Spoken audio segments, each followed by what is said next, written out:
하루는 가르치실 때에 갈릴리의 각 마을과 유대와 예루살렘에서 온 바리새인들과 율법 교사들이 앉았는데 병을 고치는 주의 능력이 예수와 함께 하더라.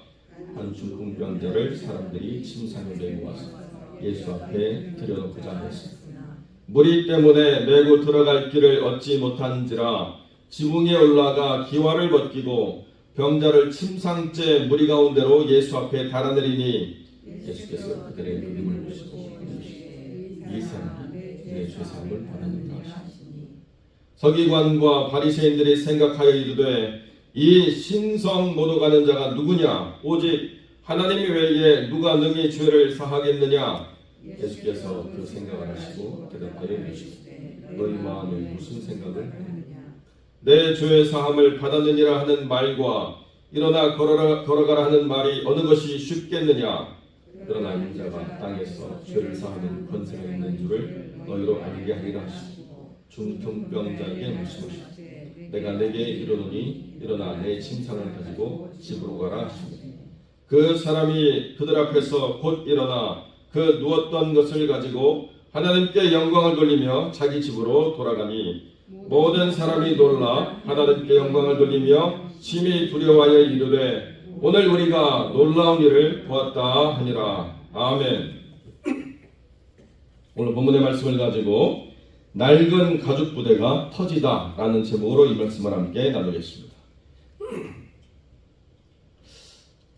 여러분, 임계점이라는 게 있습니다. 그 어느 특정한 기준점을 넘어서면 그 특이한 화학적인 반응이나 어떤 물성 때문에 특별한 변화가 일어나는 것들을 우리가 말하는 것들이 있죠. 그래서 주님께서 5장 마지막에 낡은 부대와 오래된 포도주 그리고 새 부대와 새 포도주의 비율을 말씀하시면서 새 술은 새 부대에 담아야 된다라고 이렇게 말씀을 하시는 부분이 있습니다.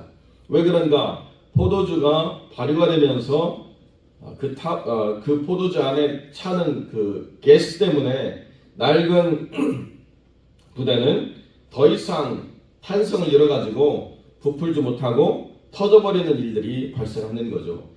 반면에 오래된 와인은 더 이상 가스가 그렇게 나오지 않기 때문에 낡은 가죽 부대로도 그것을 계속 보존할 수가 있었습니다. 그 비유를 주님께서 하신 이유가 뭐냐? 지금 주님을 만나고 주님 안에서 말씀을 배우는 자들이 말씀의 무지한 자가 아니라는 거예요.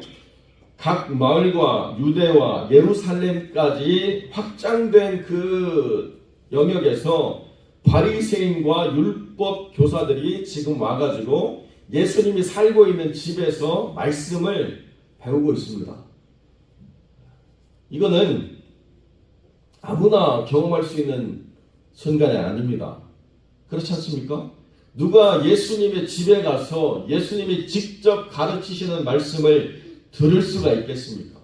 그러니까 그냥 많은 사람들 가운데 바리새인과 율법 교사들이 끼어 있는 것이 아니고 예수님의 소문을 듣고 가버나움까지 사람들이 와가지고 바리새인과 율법 교사로 구성된 특별한 사람들이 모여서 주님의 말씀을 듣는다라고 이렇게 우리가 가정해도 결코 오류가 없다 이렇게 생각이 듭니다. 그런데 예수님의 집이 얼마나 큰 저택이겠습니까? 그러니까 예수님께서 말씀을 증거하실 때 그 방 주변과 마당과 그 목소리가 들리는 모든 자리까지 많은 사람들이 거기에 참여해서 예수님의 말씀을 듣고 있었다라고 우리가 추정하게 됩니다.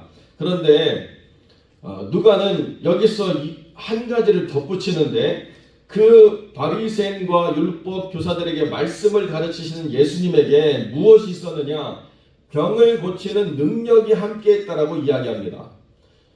자, 병을 고치는 능력이 있어서 병 고치려고 바리새인과 율법 교사들이 온 것은 결단코 아닙니다. 오히려 병을 고치는 능력이 있는데 병자는 이 예수님의 회중 가운데 들어가지 못해가지고 결국에는 지붕 위로 올라가서 기와를 뜯어내고 그 병자를 침상째 달아내리는 그러한 적극적인 도전을 통해서 환자가 나았다.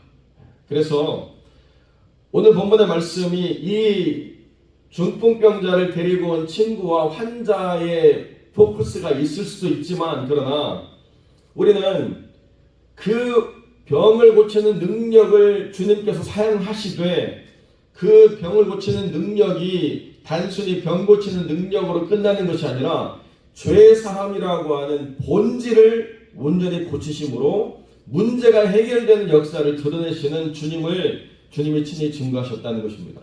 그러니까 우리는 문제가 해결이 되면 그 문제가 해결이 더 이상 되어서 우리가 더 이상 그 문제로 고민하지 않을 때 우리는 아무런 고통 없이 살아간다라고 이야기하지만, 본질이 바뀌지 않으면 문제는 계속 진행되게 될 수밖에 없거든요.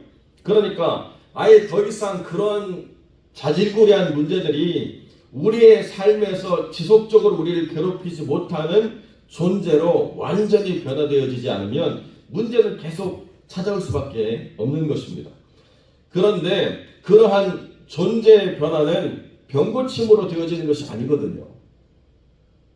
그래서 이런 권세가 있음을 드러내 보여주시기 위해서 병고치는 능력이 있었다라고 하는 것 이외에 주님의 본질적인 사역과 능력이 무엇인가를 증거하시는 그 현장이 주님의 집이었다, 이렇게 우리가 이야기해 되는 것입니다.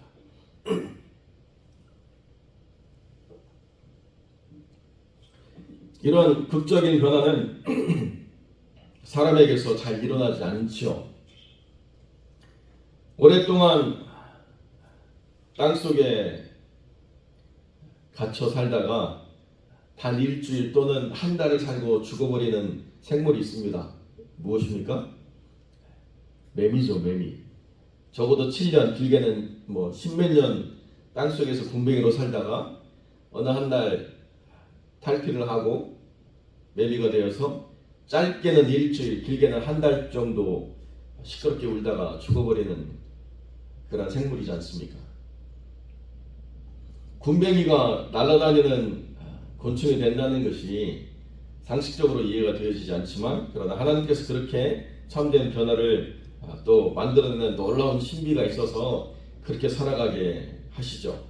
그런데 사람은 어떻게 변화되느냐? 사람은 말씀을 듣는 자리에서 변화되는 건 맞지만 모든 사람이 그 말씀으로 말미암아 변화되는 것이 아니고, 말씀을 받다가 그 낡은 가죽 부대가 터지는 사람이 있는가 하면 성령 안에서 새 부대가 채워짐으로 말미암아 새 술을 새 부대에 담아서 새롭게 변화되는 삶을 살아가는 영혼이 있습니다. 똑같은 자리에서 주님을 만나지만 누구는 본질이 바뀌는 역사를 경험하는데 누구는 가지고 있던 가죽 부대가 터지는 역사를 경험한다는 것이 오늘 이 본문의 현장이라는 것이죠. 다른 것도 아니고 주님이 말씀을 증거했습니다. 그 말씀이 얼마나 권세 있는 말씀인가. 율법 교사들과 바리새인들이 그 말씀 앞에 어떤 논리적인 반박이나 자기의 생각을 드러내지 못했습니다. 그런데 그들이 그럼에도 불구하고 버릴 수 없었던 한 가지가 무엇입니까? 자기가 가지고 있는 가죽 부대예요. 주님께서 그 가죽 부대를 터치시려고 병 고치는 능력만 제한적으로 사용하시는 것이 아니라 죄사함의 권세까지를 드러내셨을 때 그들이 가지고 있는 가죽 부대가 완전히 터져버렸다는 것입니다. 이 신성 모독하는 자가 누구냐? 이것이 그들의 첫 번째 고백이거든요. 그들이 말씀을 배우던 지도자에서 주님의 권세를 드러내시는 순간에 말씀을 가르치는 랍비가 무엇이라고 불리게 됩니까? 신성 모독하는 자. 이것이 그들이 터져나간 가죽 부대에 남은 생각의 본질이라는 것입니다. 주님이 그 권세를 드러내면 그 권세로 말미암아 오실 그리스도가 예수 당신입니까? 라고 하는 그 생각이 그 마음에서 튀어나와야 되는데 그들은 여전히 신성 모독하는 자라고 주님을 바라보는 생각이 그 밑바닥에 깔려있다라고 하는 것을 주님이 그대로 드러내셨습니다. 여러분, 자격을 따진다라고 한다면 율법 교사와 바리새인들만큼 주님을 만나서 은혜 받을 만한 자격이 가장 갖추어진 사람 어디가 있습니까? 그런데 사마리아에서 주님은 한 여인을 만나셔서 그분과 짧은 몇 마디의 대화로도 그분이 예수님이구나라고 하는 것을, 그리스도라고 하는 것을 그 사마리아 여인은 깨달았습니다. 아무런 권위도 없고 아무런 자격도 없고 오히려 그때 당시의 문화 가운데서도 정결하지 않은 여자라고, 그래서 모든 사람들이 물 깃는 시간에 와서 물을 깃지 못하고 가장 뜨거울 때 아무도 없을 때 가서 조용히 물을 길어야 되는, 그리고 지금 살고 있는 그 남자와도 가정을 이루지 못한 채 삶을 연명해가는 그 삶이 예수님을 만남으로 말미암아 내면이 변화되고 오실 주님이 예수 그리스도라고 하는 것을 분명히 깨닫는, 그래서 사마리아 성 첫 번째 구원의 열매가 되는 놀라운 역사가 이루어지는 것, 그 가장 중요한 변화의 핵심은 무엇이냐? 새 수를 새 부대에 받았기 때문이라는 거예요. 그런데 오랫동안 종교적인 활동과 오랫동안 종교적인 행위를 가지고 자기가 만든 가족 부대를 잘 지키면서 거기에 가치가 있는 것이 담겨져 있다고 생각하는 이 바리새인들과 율법 교사들은 주님이 새수를 드러내실 때에 그 부대가 터져버렸다는 것입니다. 중요한 것은 부대가 터졌다는 것을 인식할 때 그들이 정말 하나님의 은혜를 구하는 사람이었다고 한다면 성령께서 그들에게 감동을 주셔서 그들이 주님이 누구이신가라고 하는 것을 새 부대에 담고 낡은 가죽 부대를 버리는 선택을 했을 거라는 거죠. 그런데 그들은 터져버린 가죽 부대의 가치에 분노하고 주님을 부인하는 자들로 주님을 신성모독하는 자라 평가를 내렸다는 것이 오늘 본문에 우리에게 주는 가장 큰 도전이라는 것입니다. 마음에 무슨 생각을 하느냐? 주님이 그 생각을 분명히 아셨죠. 죄 사함을 받았느니라고 하는 말과 일어나 걸어라 라고 하는 말 가운데 어떤 것이 쉽겠느냐? 사람들은요, 죄의 문제는 여전히 율법의 제사로 해결될 수 있다고 생각했다는 것입니다. 여러분, 그런데 히브리서가 우리에게 뭐라고 가르쳐 줍니까? 율법으로 말미암아 드리는 그 제사가 우리로 죄를 없애지 못하고 우리가 그 죄값을 치른 것만 계속 생각나게 하는 것이 아니냐, 이렇게 분명하게 율법의 한계를 드러내시죠. 죄는 우리가 제사를 통해서 하나님 앞에 다시 한번 용서를 받지만 죄 짓는 우리의 자아가 본질적으로 변하지 않았음에 대해서는 그들이 간과하고 자기들이 죄의 문제를 날마다 해결하고 있기 때문에 스스로가 의인이라고 하는 생각을 마음속에 가졌다는 것입니다. 내면이 변화되어서 더 이상 죄로부터 속박당하지 아니하는, 죄에 대해서 자유인으로 살아가는 삶이 무엇인가를 경험하지 못했던 사람들이 죄의 문제를 하나하나 케이스 바이 케이스대로 다 해결하고 있다고 생각하는 거예요.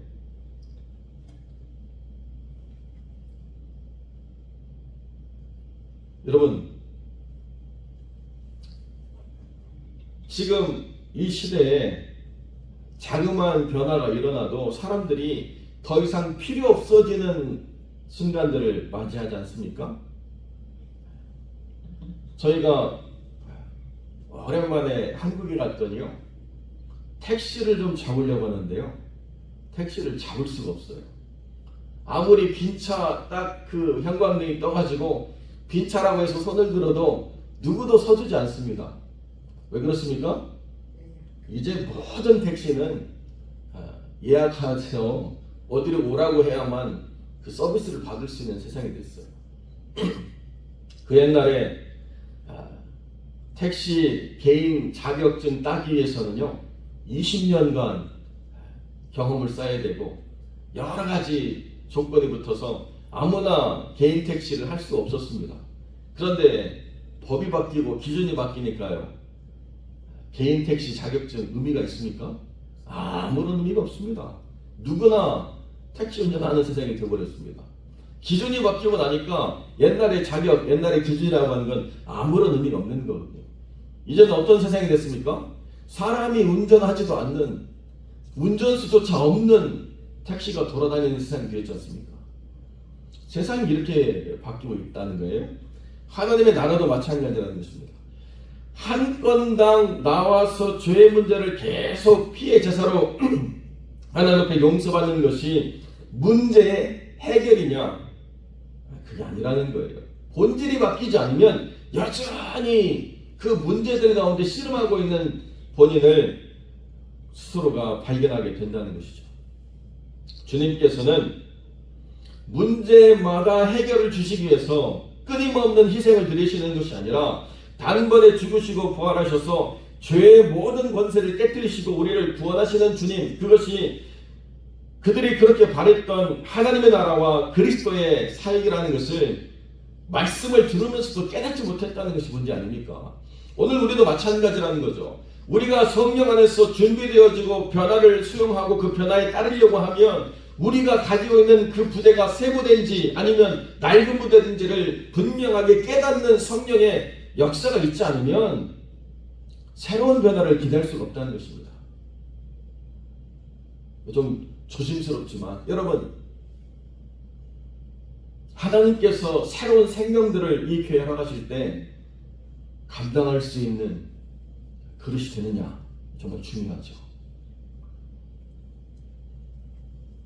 제가 경험한 짧은 경험은요, 새로운 분들이 들어올 때 어디까지 기뻐하느냐, 기존의 성도들보다 새로운 신자들이 많아지지 않을 때까지 기뻐하더라고요. 그게 더 많아지면요, 사람들이 교회가 분위기가 바뀌었다고, 옛날엔 정말 가족적이고 누가 누군지를 알고 너무 친밀했는데 요즘은 누가 누군지도 모르겠고 정도 없고 사랑도 없는 것 같다고 계속 컴플레인해요. 그게 우리의 한계입니다. 어디까지 우리가 부응하길 원하느냐? 눈은 막 하늘처럼 높아 있는데 받을 자격이 안 되면 계속 하나님이 허락해 주실 때 그것이 감사요, 특권이요, 영광이요, 즐거움이 아니고 불평이요, 원망이요, 짜증이요, 갈라짐이요, 분열이요 하는 역사를 만들어내기도 하는 것이 우리의 한계라는 거죠. 그렇기 때문에 하나님께서 우리에게 은혜를 베풀어 주실 때 날마다 우리가 하나님 은혜로 새롭게 변화되어지기를 꿈꾸고 하나님이 우리를 인도하시는 만큼 우리 가족부대가 터지지 않고 감당할 수 있는 역사가 성령 안에서 이루어지는 것, 이것이 우리가 간절히 바라고 기도해야 되는 중요한 핵심이라는 거예요. 우리를 새롭게 하시는 하나님이 우리 가운데 역사하시면 우리가 어떤 변화를 맞이하든지 우리가 터져나가는 일들이 아니고 우리가 성장해 나가는 일들이 이루어진다는 것이죠.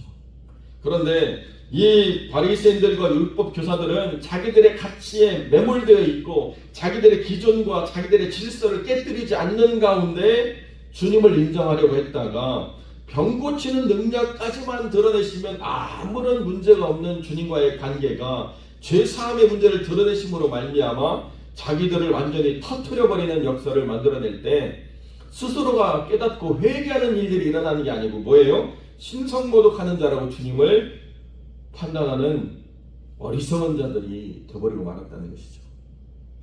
하나님의 역사가 일어났는데 모든 사람들이 하나님의 영광을 바라보는 게 아니고 그 하나님의 역사 가운데 은혜 받지 못한 사람들은 뭐예요? 그 역사를 신성모독까지로 몰아내는 그런 일들이 일어난다. 그게 바리새인과 율법사들이기 때문에 그렇지 아니에요. 성령의 은혜를 받지 못하는 모든 사람들은 성령께서 이뤄내시는 역사에 대척점에 서서 반대자가 되지 순종하는 자가 되지 않습니다.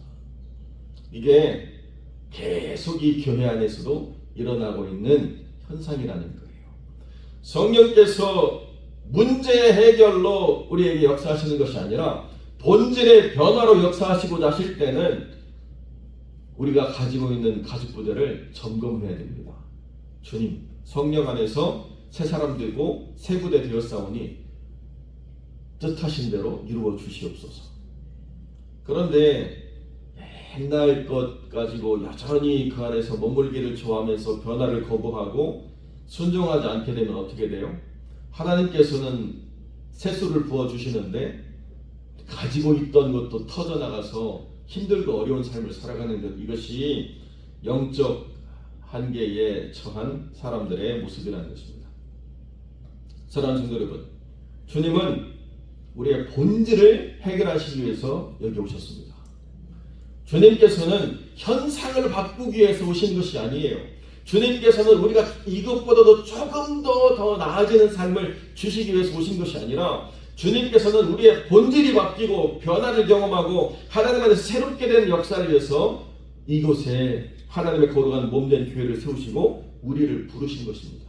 그렇기 때문에 우리가 새술로 새롭게 되기를 기대하는 만큼 우리가 준비한 이 부대가 하나님의 변화를 감당할 수 있게 성령 안에서 새로움으로 충만한 것을 항상 점검하고 항상 기도하고 항상 그 뜻 안에서 순종해 나갈 때 하나님 안에서 우리의 삶이 날마다 성령으로 충만하고 날마다 그 새로움으로 변화되어지는 역사로 복된 영혼들이 되실 줄로 믿습니다.